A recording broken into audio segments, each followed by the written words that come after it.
Karena menilai sebuah foto itu kan tidak dari sehebat apa dia bisa memfoto, tapi seberapa banyak hasil foto kan disukai ya benar. Itu sekarang banyak sekali ya. Jadi sebenarnya juga ya benar.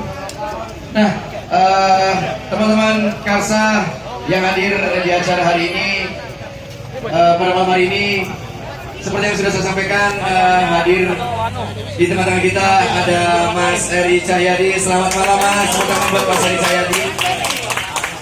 Selamat datang calon wali kota Surabaya yang hadir pada hari ini. Ini kita sedang ada event bersama teman-teman Mas Eri, yakni United.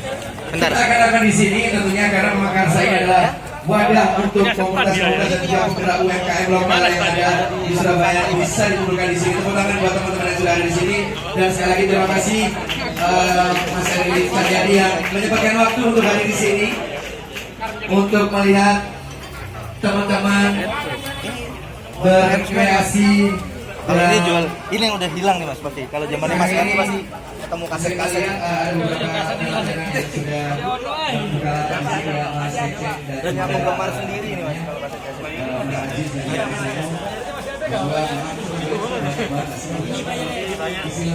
Terima kasih. Wassalamualaikum warahmatullahi wabarakatuh. Waalaikumsalam warahmatullahi Terima wabarakatuh. kasih Mas Andi. Mas Andi. Saya itu sejak awal selalu ingin menggerakkan pemuda. Pada waktu saya jadi kepala Bapepku, jadi kepala Desita Karya, saya itu juga paling muda, umur saya 36. Dan saya pada waktu itu dikatakan, pemuda bisa tak memimpin kota Surabaya. Umur 36 ya, jadi kepala dinas, dan saya jadi kepala dinas Cipta Karya termuda satu Indonesia. Waktu saya datang rapat di Jakarta, ini contoh aja dari Jakarta, saya datang Mas. Ditanya, Mas mewakili ya? Oh iya. Ketika sudah paparan ke depan, kepala dinas Cipta Karya dari Surabaya, saya muncul. Terus saya papar, duh berarti kepala dinasnya. Di situ setelah saya merasa sebagai seorang pemuda, duh kok pemuda ini diremeno ya. Padahal kemampuannya, kalau saya bilang kemampuan kita, kemampuan saya tidak kalah dengan kemampuan yang senior. Karena itu ketika saya kembali lagi pulang dari Jakarta, saya sudah pada waktu kepala di Cipta Karya, saya sudah mengatakan pemuda Surabaya itu tahun 2014 waktu itu. Pemuda Surabaya ini harus muncul. Dan saya tidak ingin pemuda Surabaya itu hanya ingin menjadi seorang karyawan, hanya ingin menjadi pegawai. Nah ini yang saya tunjukkan, berarti teman-teman juga harus mulai bangkit untuk itu. Tadi saya bilang, untuk merencanakan saja, saya butuh teman-teman bagaimana. Kenapa saya butuh teman-teman tadi waktu merencanakan? Karena saya ingin tempat ini yang merencanakan adalah teman-teman. Ketika teman-teman itu menjadi bagian dari perencanaan, maka jangan pernah ditinggalkan tempat ini. Berarti teman-teman harus merasakan tempat ini adalah hasil perencanaan sampean semua. Yang kedua, jenengan harus mengembangkan ini semua menjadi tempat yang hebat. Yang ketiga, saya selalu katakan kemanapun, ketika menjadi wali kota pun nanti, apakah itu perguruan tinggi ataukah itu pemuda, jangan pernah meninggalkan pemerintah kota. Karena pemerintah kota itu fungsinya fasilitator, bukan eksekutor. Eksekutor oke, tetap dilakukan. Tapi fasilitator itu bagaimana sih kepengennya teman-teman? Oh seperti ini baru dieksekusi. Sehingga pengembangan teman-teman itu berjalan. Dan saya tetap akan menyampaikan ke teman-teman semua, Surabaya berenergi, itu energinya ada di pemuda. Buat Surabaya ini meledak dengan pemuda-pemudanya. Pernah Bung Karno bilang, beri saya 10 pemuda akan saya guncang dunia. Nah kalau saya bukan 10 pemuda Pak, di Surabaya ini ada berapa ratus pemuda yang hebat. Satu pemuda Surabaya itu buat goncang kok kemana 100. Karena itu saya tantang jenengan semua. Nah iki dadi setelah insya Allah saya jadi, saya bentukkan itu, saya hanya ingin mengatakan ratingnya Surabaya di pemuda harus nomor 1 di Indonesia. Ada 2 balai pemuda yang di setempat terbuka, yang sekarang yang selesai dibangun itu, Baru dibangun ya. yang posisinya nanti dibuat panggung-panggung terbuka, atau balai pemuda yang di dalamnya. Dua-duanya ini ya, kalau saya pastikan pemerintah kota itu sudah zaman aku ngomong pemerintah kota lah, lewat diska pemerintah kota. dulu Saat itu saya kan masih jadi perencana. Saya tuh nggak ada pikiran jadi wali kota soalnya. Karena saya itu jadi kepala Bapepko, jadi kepala Cipta Karya, karena kepikiran wali kota. Karena saya sudah merasakan jabatan. Tapi gara-gara wali kota, kan pensiun saya masih 18 tahun mas. Akhirnya gak dapat pensiun. Lain milih jabatan, jadi milih kepala Bapeko. Tapi saya ingin menghidupkan yang di Surabaya jadi hebat, ya terus saja begitu. Saya yakin akan menciptalah wajah baru. Nah, ketika saya di Bapeko masih aktif, saya itu membuat Balai Pemuda itu gratis. Bahkan ketika saya buka pertama kali, yang nonton itu membludak sampai dibuyarno polisi. Gara-garanya kita di luar prediksi kita, ternyata sudah lama orang mungkin tidak melihat itu ya. Terus pindah sisinya DPRD itu kalau diterbuka kita gratiskan memang. Kita hanya buatkan panggung dan itu tidak hanya di Balai Pemuda nanti. Di semua taman, di Balai Pemuda terutama itu yang pusat, nanti di semua wilayah Surabaya Barat, Timur, Utara, Selatan juga kita akan buatkan seperti itu. Yang nanti posisinya juga ada panggung terbuka, siapapun boleh main di sana tanpa biaya. Ketika sudah bukan profesional ya, ketika sudah mau menampilkan dan itu meminta ada yang menonton, maka dia itu baru saya pindah masuk ke dalam. Rencananya begitu nanti program saya. Masuk ke dalam yang ruangan itu loh mas. Balai Pemuda ada yang ruangan. Iya. Nah, itu pertanyaannya satu. Kalau itu berbayar, maka dia harus sewa.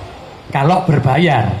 Tapi kalau tidak berbayar, hanya tampil saja yang di luar, ya monggo silakan dipakai.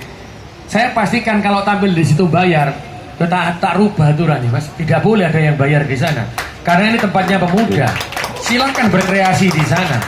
Taman saja gak bayar kok. Di Balai Pemuda juga tidak bayar. Yang bayar itu yang di dalam.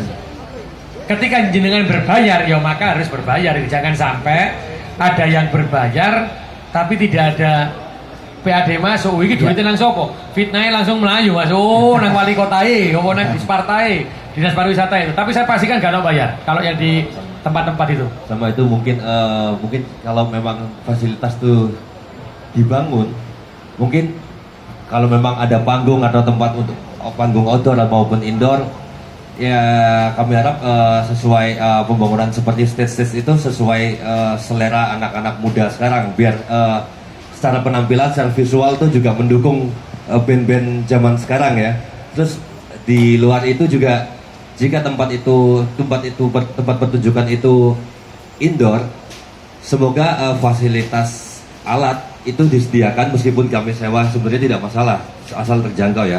Yang terpenting sebenarnya di dalam ruang itu sudah terbangun akustik yang bagus untuk pertunjukan musik, sehingga jadi teman-teman lokal, audiens dari Surabaya nonton band lokal tuh mereka bisa benar-benar menikmati kelokalan dari band-band Surabaya gitu. Iya. Seperti itu. Ini mas, kalau nanti aku bangun, itu tidak saya sendiri yang bangun, tidak konsultan yang bangun. Saya nanti pasti akan ada perencanaan. Anak mudanya tak panggil, wis totoan bentuknya kaya apa. Karena seni itu kan gini, yang nyaman kongkonya anak muda seperti apa kan gitu kan? Betul. Betul tua ya. Jadi anak muda kan cangkruk menurut dok. Enak pak, modelnya saya Kurang milenial. Kurang milenial. Saya ngerasakan betul loh. Oh perencanaan Pemkot ini, makanya ada nongkrong gak cangkruk. Cangkruknya nang kafe rola, gitu kan? Iya. Karena suasananya nyaman. Padahal di sentra wisata kuliner, sentra PKL itu sama-sama ada wifi-nya gratis loh. Cuman kan gaya itu rasanya kan beda. Saya itu masih melewati kafe rola itu yang di Gunung Sari. Iku enak cangkruk arek nom-nom yo akeh, pas udah gratis sih ngarepe. Ana sentra PKL yang insya Allah itu ada wifi-nya gratis, ini ono gratis sing rame sing ngene. Tak delok iya ya dodolane gak enak. Modelnya kotak, sekat. Kalau ini saya ngelihat modelnya model beginilah. Di sinilah nanti saya ingin bantuannya teman-teman ketika untuk merencanakan tadi yang tempatnya koyo emblok lah, opo lah.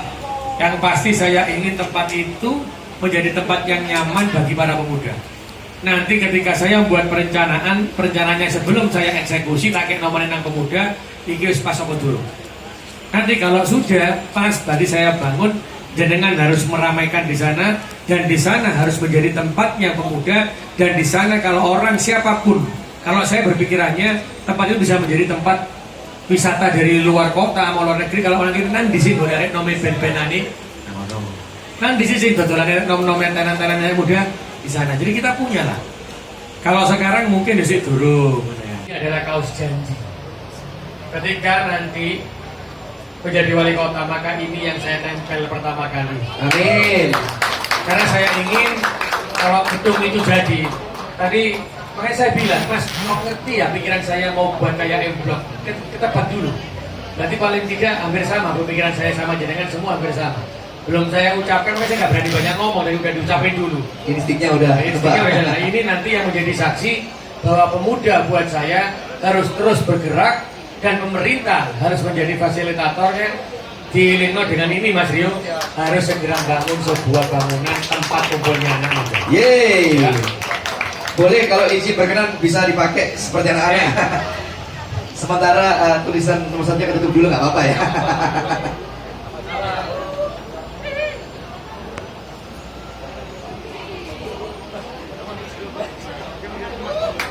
Tepuk tangan dong. Wah, kenang-kenangan dari Karsa buat Mas Eri Cahyadi ya. Ini Mas Irun. Gak difoto. Alhamdulillah. Foto dulu Mas Rio, monggo, foto dulu, yuk. Ini janji. Jadi semuanya pegang janji kalau saya pakai baju ini. Ketuanya Mas Rio, nanti jenengan yang harus menagih saya ketika saya jadi wali kota untuk membuat bangunan untuk para pemuda. Amin. Dan saya minta nanti Mas Rio tetap memimpin di sana, teman-teman di coretnya gimana, gedung itu menjadi gedung saksi dan menjadi sejarahnya Surabaya adalah untuk pemuda. Baik, itu terima kasih Mas Eri. Ada satu lagi Mas Eri, ini karena hari ini kita juga teman-teman dari Karsasum juga membuat event dan salah satunya adalah lomba fotografi. Di mana hari ini kita akan mengumumkan para pemenang-pemenang dan hadiah foto yang ada di sana ya. Itu yang foto apartemen sejahtera itu foto saya itu. Kelihatan nih. Kelihatan dari situ saya moto. Dan itu juga hasil karya dari teman-teman ya. Boleh tahu Mas Ajis boleh ceritakan itu hasil karya teman-teman dari berapa peserta Mas? Masalah ada 30 sampai 50. 30-an lah, 30-an orang dan itu rata-rata peserta usia berapa? Mulai dari SMA sampai Ada SMA ya? masih ada. Udah yang udah agak tua juga. Dan kalau misalnya saya kan ngerti kamera nih ya. Kalau hasil foto seperti itu apakah kan sekarang itu nggak bisa dibilang fotografer aja bisa pakai handphone dengan kamera boba ya kan. Itu kalau kayak gitu foto pakai kamera mirrorless atau kamera-kamera yang DSLR itu kalau lihat dari hasil. Kalau dilihat dari hasil sih biasanya pakai SLR juga bisa. Ada yang pakai drone juga sih. Oh, ada pakai drone. Oh ya, yang melihat suasana dari alun-alun kota Surabaya tadi ya. Berarti pakai apa saja sekarang bisa ya Mas ya? Bisa. Tapi yang penting dia harus bisa menceritakan dari kemasan foto yang Ini Mas, kalau menurutku kamera paling